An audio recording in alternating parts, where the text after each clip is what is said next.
Magsasampa ang mga magulang ni Hart Evangelista ng patong-patong na reklamo laban kay Senator Cheese Escudero. Bilang mga magulang kasi, nasasaktan daw sila sa pambabastos umano ng senador sa kanila at sa kanilang anak. May report si Aubrey Carampel.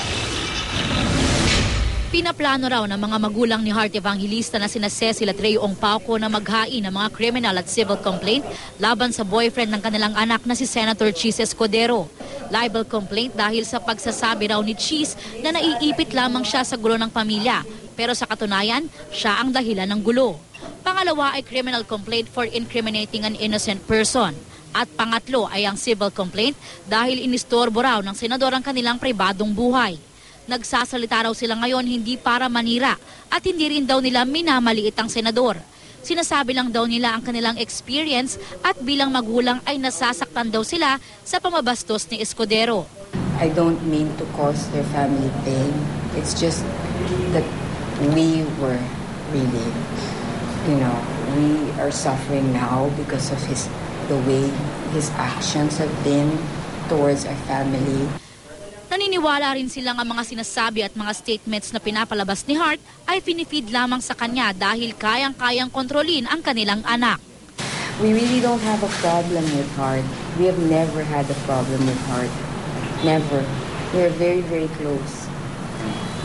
And it's just that this Mr. Escudero, I guess, has some kind of power that he can totally manipulate. You tell someone so naive and so I will become the next president. I've been promised a pledge of a billion and billion and hello, yung anak ko naman, di syempre naman, hello. Kilalang-kilala raw ni Mrs. Ong Pauco ang anak kapag nai-in-love at may pakiusap nga siya sa senador.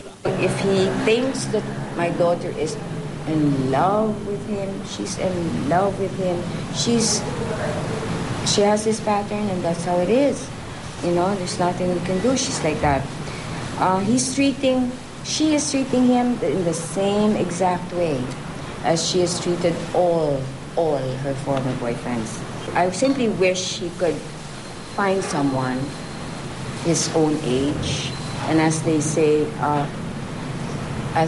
find someone his own size, so to speak, and not to do this to my daughter.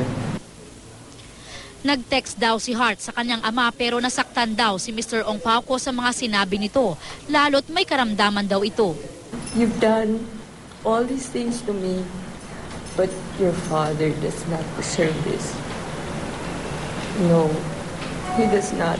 You know how much your father loves you. Aubrey Carampel, updated sa Showbiz Happenings.